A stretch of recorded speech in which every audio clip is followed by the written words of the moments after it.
Dear students and viewers, Assalamu alaikum. You are watching Physics by Iqrar Hussain channel. I am your host, your teacher, Iqrar Hussain. Today our topic is Planck's assumption.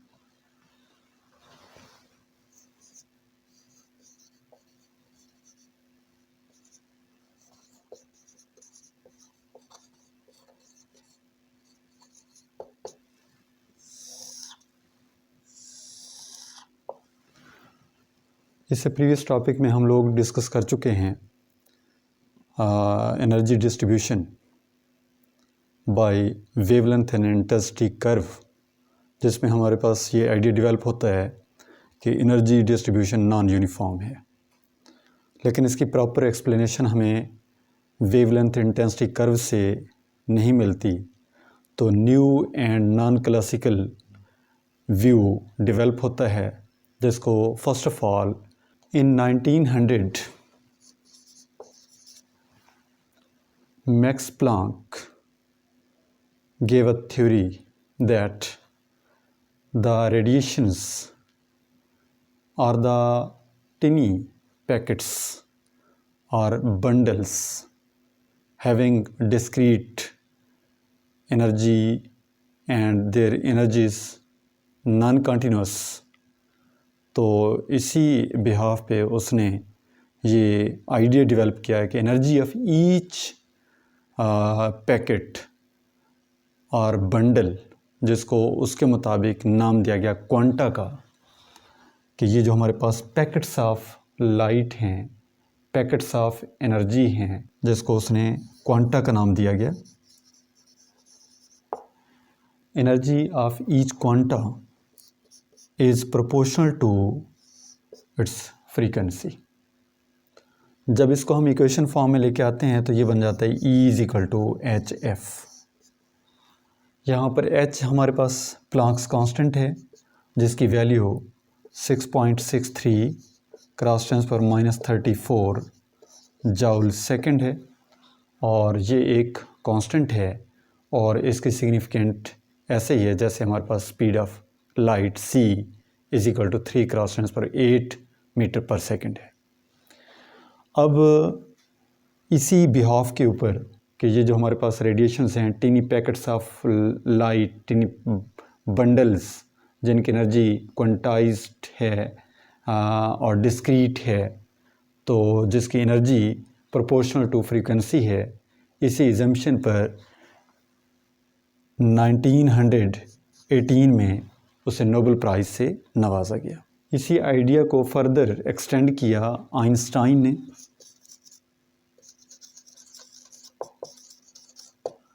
According to Einstein, the tiny bundles और packets having discrete energy, quantized energy, that packets are known as photons. उनको उसने नाम दिया photon का, और ये photon जो कि मूव कर रहे हैं with the speed of light, having wavelength lambda, moving with speed of light, having energy H F, कि ये जो फोटॉन्स हैं travelling with wavelength lambda, moving with speed of light, having energy hf।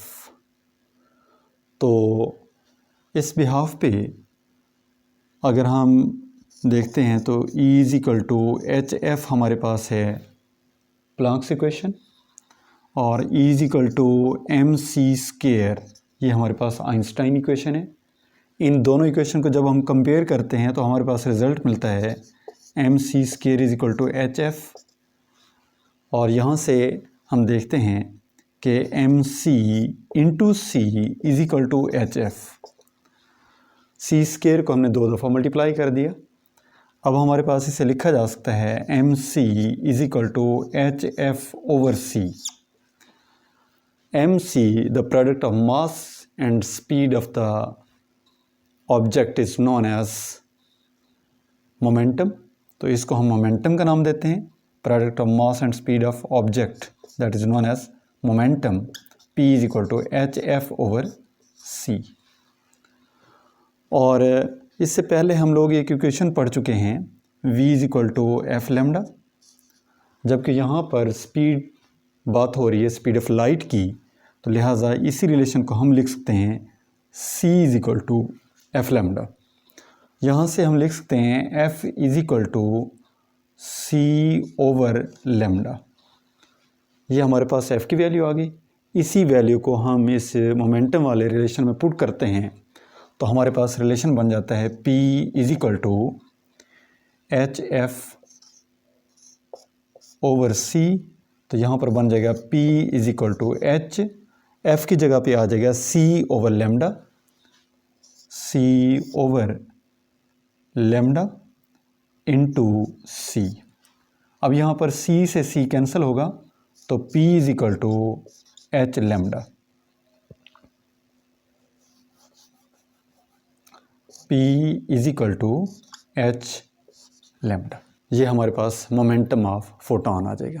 किसी momentum के लिए एक और वे में भी हम रिलेशन डिराइव कर सकते हैं, जैसे कि हमारे पास आइंस्टाइन इक्वेशन है E is equal to MC square, और इसको इस अंदाज में भी लिखा जा सकता है E is equal to MC into C, और इसे हम लिख सकते हैं E is equal to PC, product of mass and velocity is called momentum. ये हमारे पास बन जाती है इक्वेशन नंबर 1। और equation number 2 according to Planck's E is equal to HF। ये हमारे पास इक्वेशन नंबर 2 है। कंपेयरिंग इक्वेशन नंबर 1 एंड 2, तो हमारे पास ये रिज़ल्ट बन जाएगा PC is equal to HF, और यहाँ पर हम लोगों ने कैलकुलेट करना है P की वैल्यू, तो P is equal to HF over C।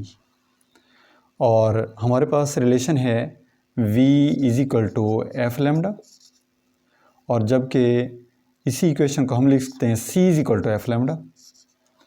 और जब हमें फाइंड आउट करना हो लेमडा तो ये बन जाएगा lambda is equal to C over F, और ये बन जाएगा, इसको हम लिख सकते हैं 1 over lambda is equal to F over C। अब अगर यही इक्वेशन जिसमें 1 over lambda is equal to F over C है, ये हम पुट कर दें इस रिलेशन में, तो P is equal to H over lambda. ये भी हमारे पास मोमेंटम का रिलेशन है, P is equal to H over lambda.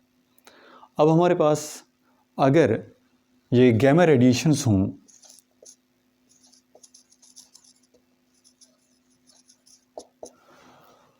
तो अगर हमारे पास इन गैमा रेडिएशंस की एनर्जी 1 मेगा इलेक्ट्रॉन वोल्ट हो, तो इसका बिहेवियर क्वांटा की तरह है, in just packets of energy है, बंडल है, टिनी बंडल, इनडिविजिबल, और उसकी एनर्जी डिस्क्रीट है।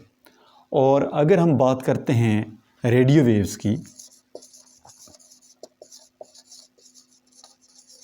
अगर इनकी एनर्जी 10⁻⁻10 इलेक्ट्रॉन वोल्ट है, तो इनका behaviour just like wave form है। हमारे पास क्वांटम इफेक्ट उस वक्त इम्पोर्टेंस रखता है जब आप किसी ऐसे ऑब्जेक्ट को अंडर कंसिडरेशन हो, अंडर ऑब्जर्वेशन हो, जब उसका साइज़ एटॉमिक साइज़ या उससे बड़ा हो, तो उस वक्त उसका बिहेवियर क्वांटम लाइक है। Quantum effect is important when you are observing the object which is atomic size, and here H is Planck's constant and it has same significance as speed of light. C is equal to 3 cross transfer 8 metre per second. तो ये भी उसी तरह का ही constant है जैसे हमारे पास speed of light C is equal to 3 cross transfer 8 metre per second. जितनी इंपॉर्टेंस है उतनी हमारे पास प्लैंक्स कांस्टेंट की इंपॉर्टेंस है, सिग्निफिकेंस है। मिलते हैं नेक्स्ट वीडियो में, तब तक के लिए अल्लाह हाफ़िज़।